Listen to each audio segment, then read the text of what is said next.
చూపెడితే ఎకరానికి ఒక బస్తా ఇయ్యాలని చెప్పిన మాట మీ అధికారులకు ఆదేశం ఇచ్చిన మాట వాస్తవం కాదా?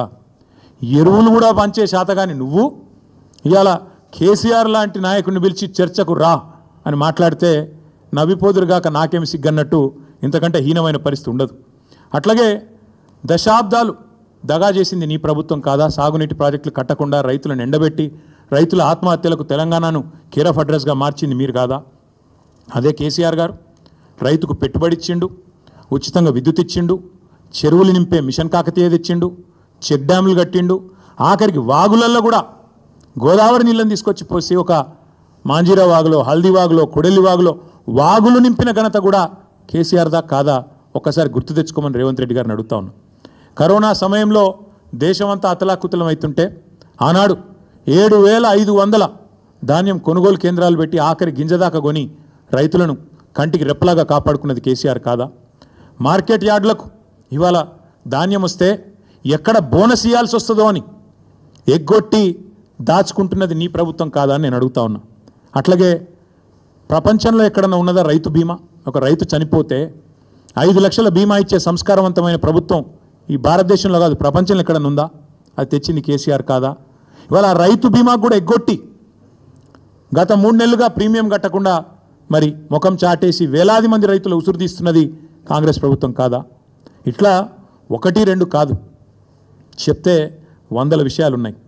మీరు ఆనాడు దశాబ్దాల మీ గొప్ప పరిపాలనలో, మీ ఇందిరమ్మ పాలనలో ఆనాడు చెరువులను మీరు తాంబాలాలుగా మారిస్తే వాటిని ఎండబెడితే మిషన్ కాకతీయ ద్వారా మళ్ళీ వాటిని ప్రాణం పోసి వాటి ద్వారా మొత్తం భారతదేశంలోనే ఇటు వ్యవసాయానికి ఊతమిస్తూ ఇంకోవైపు మత్స్య పరిశ్రమకు నంబర్ 1 స్టేట్ ఇన్ ఇన్లాండ్ ఫిషరీస్గా తీర్చిదిద్దింది కేసీఆర్ కాదా?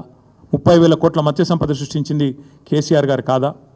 ఏపీకి ఆంధ్రప్రదేశ్కి ఉమ్మడి రాష్ట్రంలో కిందికి గోదావరి గలగలా తరలిపోతుంటే ఇంకోవైపు కృష్ణమ్మ బిరబిరా పారిపోతుంటే ఆరతులు పట్టింది నీ పార్టీ, కిందికి నీళ్లను తీసుకుపోయింది నీ పార్టీ. కానీ పోరాడి తెలంగాణ సాధించి ఇవాళ తెలంగాణను ఆనాడు దాశరథి గారు చెప్పినట్టు ఒక్కొక్క బొట్టు నీటి బొట్టును ఒడిసిపట్టి 1 కోటి ఎకరాల మాగాణంగా చేసింది కేసీఆర్ కాదా? ఇది తెలియదా ప్రజలకు? 2014కు ముందు తెలంగాణ ధాన్యం ఉత్పత్తి ఎంత? 2023లో తెలంగాణ ధాన్యం ఉత్పత్తి ఎంత? ఇది తెలియదా?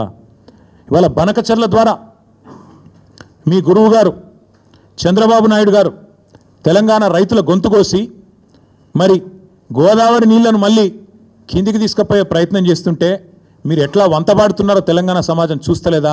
తెలంగాణ రైతాంగం చూస్తలేదు అనుకుంటున్నారా? ఈ జలదోపిడిని అడ్డుకునే ప్రయత్న భాగంలో మీరు ఎట్లా ఆంధ్ర ప్రయోజనాలకు వంతబాడుతున్నారో ఇవాళ తెలంగాణ సమాజం చూస్తలేదు అనుకుంటున్నారా?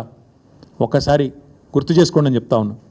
ఆనాడు వలసల జిల్లాగా పేరుపడ్డ పాలమూరును దత్తత పేరిట దగా చేసిందెవరో, దక్షిణ తెలంగాణకు ప్రాణాధారమైన పాలమూరు రంగారెడ్డి ఎత్తిపోతల పథకాన్ని మేము దాదాపు 85-90% పూర్తి చేస్తే ఆ 10% ఇవాళ చేయకుండా ఎండబెడుతున్నది ఎవరో ప్రజలకు తెలియదా?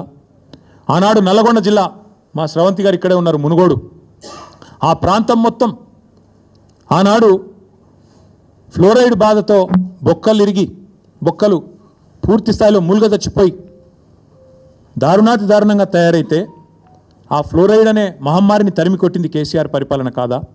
అన్నదాతల ఆత్మహత్యలు ఆపింది కేసీఆర్ పరిపాలన కాదా? ఇది సెంట్రల్ గవర్నమెంట్ పార్లమెంట్లో చెప్పిన మాట వాస్తవం కాదా? ఇట్లా చెప్తూ పోతే 100 ఉన్నాయి. చివరికి ఎంత దారుణం అంటే నల్లగొండ జిల్లాలో ఫెయిల్ అయిన బోర్లే ఇంటి పేరుగా రైతులు మార్చుకునే పరిస్థితి. బోర్ల రామరెడ్డి గారు, ఆయన ఇంటి పేరు బోర్ల రామరెడ్డి, 57 బోర్లేసి బోర్లా పడ్డ వ్యవసాయం తెలంగాణలో ఉన్నమాట వాస్తవం కాదా? ఇవాళ మీరు మాట్లాడితే దయ్యాలు వేదాలు వల్లించినట్టు నికృష్టంగా కాంగ్రెస్ గురించి, కాంగ్రెస్ యొక్క గొప్పతనం గురించి, ఇందిరమ్మ గురించి ఎమర్జెన్సీ విధించి ఆనాడు ఎంతోమందిని జైళ్లలో నూకిన ఇందిరమ్మను గుర్తు చేసుకుంటూ మళ్ళీ గుడ్డలు కూడా తీసుకొడతామంటే ఇవాళ తెలంగాణ సమాజం అట్లా చూస్తూ ఊరుకోవడానికి, నిస్తేజంగా చూడడానికి సిద్ధంగా లేదు. రేవంత్ రెడ్డి గారు, మీకు నేను స్పష్టంగా చెప్తా ఉన్నా, నీకు లెక్కలు తెలియకపోవచ్చు కానీ నేను గుర్తు చేస్తా. వాస్తవం ఏంది? 2014లో ఆనాడు కొత్త రాష్ట్రం తెలంగాణ, ఏదో అధికార మార్పిడి కాదు జరిగిందో, కొత్త రాష్ట్రం పుట్టింది. ప్రజల దయతో, పోరాటాలతో కేసీఆర్ గారి నాయకత్వంలో తెలంగాణ రాష్ట్రాన్ని సాధించుకున్నాం.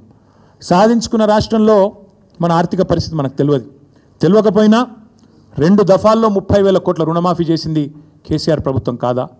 ఆనాడు కరోనా వచ్చినా, పెద్ద నోట్ల రద్దు లాంటి సమస్యలు వచ్చినా, కొత్త రాష్ట్రానికి మోడీ గారు ఎన్నో రకాలుగా ఇబ్బందులు పెట్టే ప్రయత్నం చేసినా అన్నీ తట్టుకొని 30,000 కోట్లు రుణమాఫీ చేసింది కేసీఆర్ ప్రభుత్వం కాదా? అట్లాగే ఇక సాగునీటి ప్రాజెక్టులు వాటిని సస్యశ్యామలం చేయడం, నేను మళ్ళీ చెప్తా ఉన్నా, మీరే కదా ఏందది రైతు డిక్లరేషన్. మీ రాహుల్ గాంధీ వరంగల్కి వచ్చి ఇన్ని మాటలు చెప్పిండు, ఒక్కటని అమలైందా? ఇంట్లో ఒకటేసారి రుణమాఫీ అన్నారు. 50,000 కోట్ల రుణమాఫీని 12,000 కోట్లకు కుదించి చేతులు దులుపుకున్నారు, అవతల పడ్డారు, అయిపోయింది అంటున్నారు. 12,000 కోట్లు దాటలు ఇంకా ఈరోజు కూడా మళ్ళీ మాట్లాడితే సిగ్గు లేకుండా 21,000 కోట్లు అని చెప్తారు. మీకు ఇదివరకు కూడా చెప్పినా, మళ్ళీ కూడా చెప్తా ఉన్నా, ఇందులో ఒక్కటని అమలైందా? ఒక్కటంటే ఒక్కటి అయినా సిగ్గు లేకుండా మాట్లాడతారు. అట్లాగే ఎన్నో చేశాం, మీకు చెప్తే చాలా ఉన్నాయి. 2,603 రైతు వేదికలు కట్టినాం.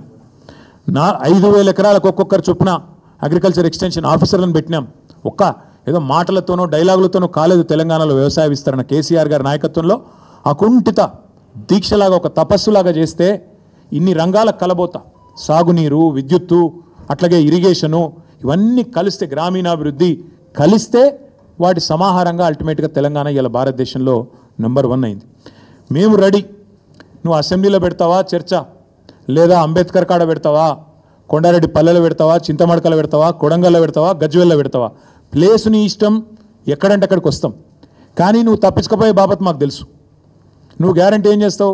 ఈయనకి ఏంటంటే అలవాటు, బురద చల్తాడు, అవతల పడతాడు, ఇట్లా చల్తాడు, ఏదో మాట అంటే డైలాగే నేను ఎక్కడన్నా అని మళ్ళీ అవుతాడు. ఆయననే చెప్పిండి, నిన్న కేసీఆర్ వస్తాడా కేటీఆర్ వస్తాడా అన్నాడు. మరి నేను వస్తా అంటున్నా, నీకు దమ్ముంటే రా, లేదంటే ఇంకొక ప్రతిపాదన 8 తారీఖు నాడు, ఇలా 5 తారీఖు, ఎందుకంటే ముఖ్యమంత్రి గారికి ప్రిపేర్ అయ్యేందుకు టైం పడుతుంది. 8 తారీఖు నాడు 11 గంటలకు మేమందరం వస్తాం, సోమాజిగూడ ప్రెస్ క్లబ్ రా, నీకో కుర్చీ చేసి పెడతాం. నీ కార్యకర్తలతో సహా వస్తావా, నీ ఎమ్మెల్యేలతో సహా వస్తావా, వాళ్ళు ఎంతమంది వస్తారో చెప్తే వాళ్ళకు కూడా ఇంతజాం చేస్తాం. ఛాయ్ బిస్కెట్ కూడా మా సోమాజిగూడ ప్రెస్ సోదరులను అడిగి అది కూడా ఏర్పాటు చేస్తాం. సోమాజిగూడలో ప్రెస్ క్లబ్లో 11 గంటలకు 8 తారీఖు నాడు నేను రెడీగా ఉంటా. నువ్వు వస్తావా రావా నీ ఇష్టం, నువ్వే ఛాలెంజ్ ఇసిరినావు, రావాలని కోరుతున్నా. వస్తే సంతోషం, మీడియా ముందే చర్చిద్దాం, నీళ్ళకు నీళ్ళు పాలకు పాలు. ఇంకొక మాట కూడా నేను చెప్తా ఉన్నా, ఇవాళ మా రైతన్నలు కూడా వినాలని చెప్పి కూడా కోరుతా ఉన్నా. వాస్తవం ఏంది, ఈరోజు